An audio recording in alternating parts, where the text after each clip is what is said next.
માંડવીના શિવાજી ગ્રુપ દ્વારા સતત 25મા વર્ષે ગણેશ મહોત્સવનું આયોજન કરાયું। સ્ટોરી રિપોર્ટ બાય પવન જોશી, માંડવી। સૌપ્રથમ તો આપના માધ્યમથી હું ગણપતિ ચતુર્થીની આપ સૌને શુભકામના પાઠવું છું। દર્શક મિત્રોને પણ શુભકામના પાઠવું છું। ભગવાન વિઘ્નહર્તા સૌના વિઘ્ન હરે, કષ્ટ હરે અને સિદ્ધિ અને બુદ્ધિનો વિકાસ થાય એના માટે ભગવાન ગણપતિને પ્રાર્થના કરું છું। જે પ્રકારે આપે પૂછ્યું તો અત્યારે આપણે સૌ કોઈ પર્યાવરણના સંદર્ભે ચિંતા કરવાની આવશ્યકતા છે। દેશના વડાપ્રધાન માનનીય નરેન્દ્રભાઈ મોદી સાહેબે પણ ક્લાઇમેટ ચેન્જના સંદર્ભમાં અનેક વિષયો કહ્યા છે। તો ગણપતિ ઉત્સવ સ્વયંમાં જ્યારે આઝાદીની ચળવળ ચાલતી હતી એ ચળવળની અંદર આ લોકમાન્ય તિલક દ્વારા ગણપતિ ઉત્સવનો પ્રારંભ થયો। તે વખતે લોકોને ભેગા થવું આ બધા ઉપર મનાઈ હતી, પરંતુ ભગવાન ગણપતિનો ઉત્સવને માધ્યમ બનાવી અને સ્વતંત્ર ભારત માટેની લડાઈ હતી। ત્યારે પણ શાસ્ત્રો દ્વારા બતાવેલી બાબતમાં એ મૂર્તિ હંમેશા માટીની રહેતી, કારણ કે હંમેશા હિન્દુ સનાતન પરંપરા જે છે એ પ્રકૃતિને માનનારી પદ્ધતિ છે અને પ્રકૃતિને માનનારો એક ઉપદેશ આપણને સૌને સનાતન ધર્મમાંથી મળે છે, જેમાં વૃક્ષની પૂજા છે, જલની પૂજા છે, માટીની પૂજા છે, અનેક દેવી દેવતાઓના વાહનો છે, તો એ પ્રાણીઓ છે। દાખલા તરીકે ભગવાન ગણેશનું વાહન પણ ઉંદર છે, એટલે પ્રાણીઓમાં પણ સદભાવના રહે અને આ માટી જે છે એ માટીને ભેગી કરી, એટલે કે ભારત માતાની ભૂમિ, એની અંદર દરેક ભક્તોના શ્રદ્ધાનો, આસ્થાનો પસીનો ભળે અને એમાંથી માટી બનતી અને એ માટીના ગણેશની પૂજા રિદ્ધિ સિદ્ધિ માટે થતી અને એ કામ થતું હતું। તો આજે ઘણી બધી જગ્યાએ અનેક પ્રકારે પ્લાસ્ટર ઓફ પેરિસના વગેરેના ગણપતિ બનાવવામાં આવે છે।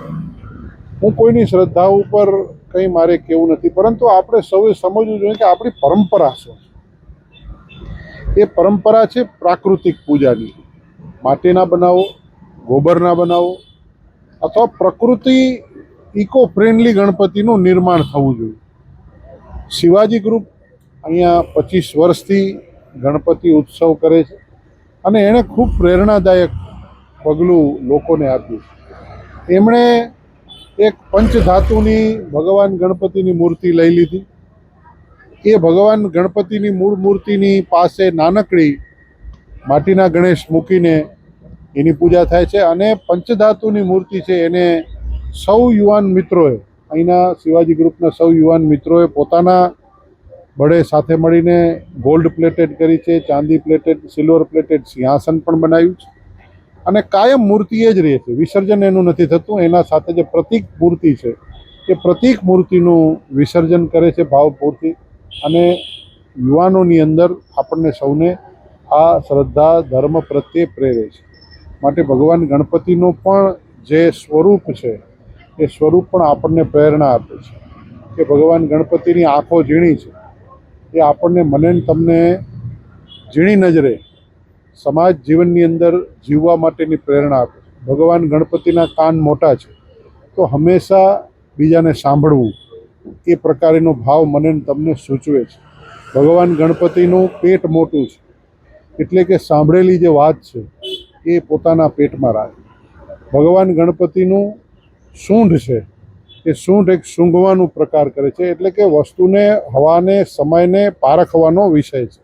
તો આપણને પણ એ જીવનની અંદર પારખીને ચાલવું પડે અને ભગવાન ગણપતિને મોદક પ્રિય છે।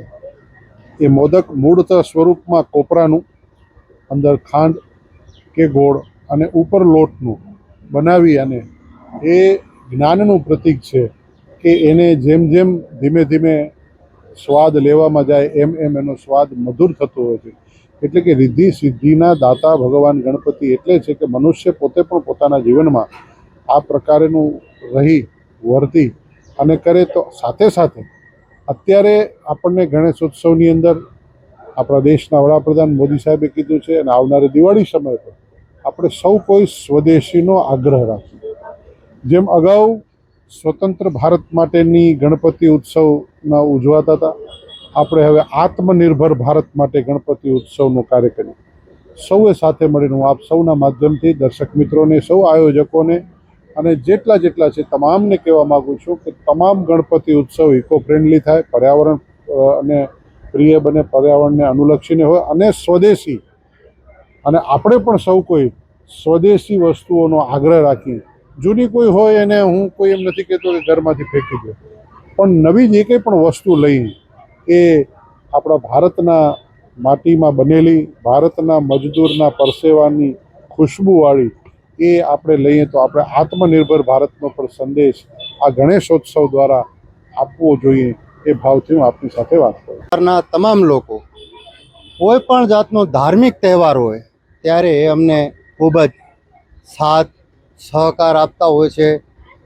ગણપતિ ઉત્સવ હોય છે તો આજે 25 વર્ષથી ગણપતિ ઉત્સવનો અમે આયોજન કરી રહ્યા છીએ અને 25 વર્ષ સુધી આયોજન કરવો તો 25 વર્ષ બહુ અઘરો પડે છે.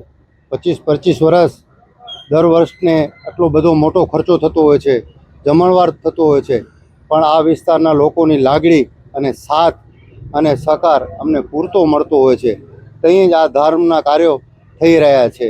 એના સિવાય અમારે ત્યાં જન્માષ્ટમીનો કાર્યક્રમ કરવામાં આવે છે, 15મી ઓગસ્ટ ઉજવવામાં આવે છે. એવી રીતના તમામ ધાર્મિક કાર્યો કરવામાં આવે છે. અમારે અહીંયાથી ખાસ અમારે અહીંયા ગણપતિ ઉત્સવ 3 દિવસના રાખવામાં આવે છે અને પર્યાવરણને ધ્યાનમાં રાખી અને મુખ્ય છેલ્લા લગભગ 7 વર્ષ થયા તમે મૂર્તિ જોઈ હશે કે અમારે ત્યાં પંચધાતુની મૂર્તિ છે. અમે ગણપતિ બાપાની નગર યાત્રા કાઢીએ છીએ, શોભાયાત્રા. ગણપતિ બાપાને ત્યાં સ્નાન કરાવી અને પાછી 12 મહિના સુધી ફરી ગણેશ ચતુર્થી ના આવે ત્યાં સુધી એમને પૂજામાં રાખી દેવામાં આવે છે. નાની માટીની મૂર્તિ હોય છે એનું વિસર્જન કરીએ છીએ, કારણ કે જેમણે આપણો સર્જન કર્યો છે એમનું આપણે વિસર્જન કેમ કરીએ એના કારણે. અને આપણે જોતા હોઈએ છીએ કે ઘણીવાર દરિયા કિનારે જોતા હોઈએ છીએ કે મૂર્તિઓ દશામાના વ્રત આવતા હોય ત્યારે તળાવમાં જોતા હોઈએ છીએ. એ બધેને ધ્યાનમાં રાખી અને અત્યારે અમે પંચધાતુની મૂર્તિ છે, એના ઉપર ગોલ્ડ વર્ક છે, એમનો સિંહાસન ચાંદીનો છે. આ બધું ક્યારે થાય છે, ક્યારે શક્ય બને છે? જ્યારે આ બધા એનો સાથ સહકાર અને સિંહ ફાળવો હોય છે ત્યારે. નહીંતર 25 વર્ષ આવા ધર્મના કાર્યોને નિભાવી રાખવું બહુ અઘરું પડે છે. એટલે હું આ લોકોને પણ ખૂબ એમને પણ ધન્યવાદ આપીએ છીએ કે એમનો ખૂબ સાથ સરકાર આપે છે અને ખૂબ સાથ સરકાર આપતા રહે. અસ્તુ.